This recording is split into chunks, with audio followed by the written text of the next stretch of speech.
बिस्मिल्लाहिर्रहमानिर्रहीम। अस्सलाम वालेकुम व्यूवर्स, खुश रहें, आबाद रहें, जहाँ भी रहें, हैप्पी रहें। मैं हूँ शगुफ्ता और वेलकम करती हूँ आपको शगुफ्तास किचन में। आज हम बनाने जा रहे हैं पीटा ब्रेड पॉकेट्स।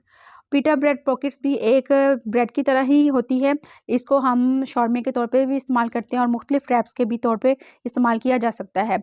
ये हमने अरेबिक कल्चर से अडॉप्ट किया है। इसको हम मायो चिकन के साथ और फ्रेश सैलड के साथ सर्व करेंगे। इसको आप स्टार्टर के तौर पे भी अपनी पार्टीज़ में यूज़ कर सकते हैं, अफ्तार पार्टीज़ में, या आप हार्टीज़ पार्टीज़ में, या बच्चों के लंच बॉक्सेस के लिए ये एक बहुत ज़बरदस्त रेसिपी है। आप एक दफ़ा इसको ट्राई करेंगे तो ये आपको बहुत पसंद आएगी और कम बजट में बहुत सारी बन जाती है और आपको बहुत पसंद आएगी। एक बहुत यूनिक रेसिपी है। तो फिर स्टार्ट करते हैं अपनी रेसिपी को और मज़े लेते हैं इस रेसिपी के। इसके लिए सबसे पहले हमने एक बरसात बर्तन लिया है। इसमें 1 कप के करीब हमने नीम गर्म पानी डाल दिया है। पानी ना तो ज़्यादा गर्म होना चाहिए और ना ही बिल्कुल ठंडा होना चाहिए। इतना गर्म हो कि आपकी उंगली आसानी से इसमें डिप हो जाए। इसके बाद हमने इसमें 1 चम्मच के बराबर ईस्ट डाल देनी है।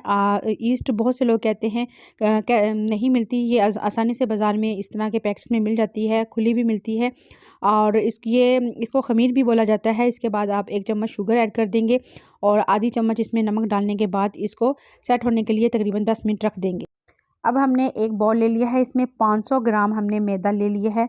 500 ग्राम मतलब आधा किलो आपने मैदा, यानी कि 2 बड़े आपने मग आटे के ले लिए हैं और इसको आपने जो ईस्ट हमने रखा था वो एक्टिव हो चुका है और इसको 10 मिनट गुजर चुके हैं। आपने इसने मैदे में ऐड कर देना है और इसकी अच्छी सी एक डो लगा लेनी है। आप स्लोली इसको मिक्स करें ताकि इसके अंदर कोई गुठली ना बने और नरम हाथों के साथ एक अच्छी सा मिक्स बना के रेडी कर लें। अब ये जो ईस्ट हमने इसमें डाला था वो तमाम इसके अलावा भी हम इसके अंदर 1 कप नीम गर्म पानी ऐड करेंगे थोड़ा थोड़ा करके और इसको अच्छे से हम इसको मिलाते जाएंगे और बिल्कुल आटा जैसे हम रोटी बनाते हैं आटा गूंद लेंगे और इसको रेडी कर लेंगे। आटा बिल्कुल रेडी हो चुका है। अब हमने इसकी बहुत सॉफ्ट डो लगाई है। इसको रेस्ट पे रखने के से पहले हम इसके अंदर 2 चम्मच ऑयल ऐड कर देंगे। आप इसमें बटर भी ऐड कर सकते हैं, लेकिन इसको मेल्ट करने के बाद आप इसमें ऐड करें और इसको बिल्कुल इसी तरह की हमने डो लगाई है जैसे हम रोटी या पराठे के लिए लगाते हैं, बिल्कुल सॉफ्ट डो। और ऑयल से ये बिल्कुल सॉफ्ट और हो जाएगा। जब हम इसको रेस्ट पे रखते हैं तो आप इसको किसी भी रैप शीट से रखें। अगर आपके पास रैप शीट नहीं है तो कोई भी आप शॉपिंग बैग लें, इसको अच्छे से रैप कर दें ताकि ये इसके अंदर हवा ना जाए और ये अच्छे से तैयार हो जाए। डो बना के हमने रेस्ट पे इसको रख दिया है 20 मिनट के लिए। अब हम मायो चिकन बना लेते हैं। मैंने इसके लिए 250 ग्राम चिकन लिया है और इसको बहुत छोटे छोटे पीसेस में काट लिया है और इसके अंदर सबसे पहले मैंने 1 चम्मच काली मिर्चों का पाउडर डाला है, आधा चम्मच नमक डाला है और 1 चम्मच मैंने इसमें रेड चिली सॉस डाला है और आधा चम्मच मैंने सोया सॉस डाला है और इसको मैरिनेट करके हम 10 मिनट के लिए रख देंगे।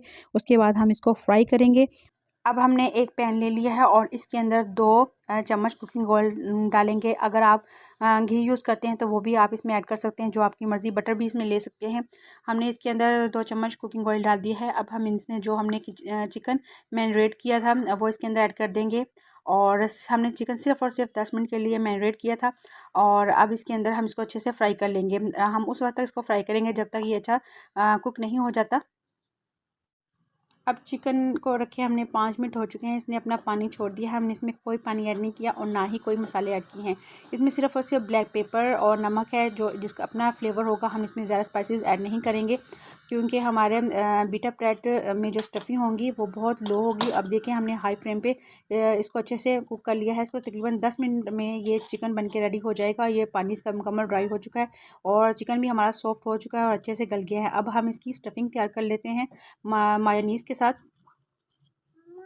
मायो सॉस तैयार करने के लिए सबसे पहले हमने एक बाउल में 1 प्याली के करीब मायोनीज़ ऐड कर दी है। 4 बड़े चम्मच हमने इसके अंदर टमाटो केचप ऐड किए हैं और 4 चम्मच हम इसमें वाइट विनीगर ऐड कर देंगे और 1 चम्मच हमने इसमें रेड चिली पाउडर डाला है। आप इसमें चिली फ्लेक्स भी डाल सकते हैं, जो आपका टेस्ट हो उसके मुताबिक आप इसमें मसाले कम ज़्यादा कर सकते हैं। और आधा चम्मच हम इसके अंदर नमक ऐड करेंगे और उसके बाद हम इसको अच्छे से मिक्स कर लेंगे ताकि इसमें कोई लम्स ना रहे। और जब ये अच्छे से मिक्स हो जाएगा तो ये हमारा मायो सॉस रेडी हो चुका है।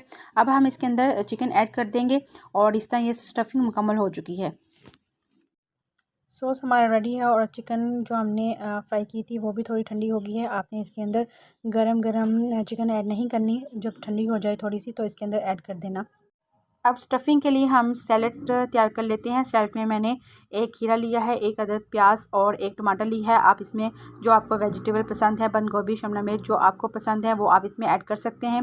मैंने इनको बारीक चॉप कर लिया और थोड़ा सा नमक डाल के इसको मिक्स कर लिया और ये हमारी रेडी हो चुकी है।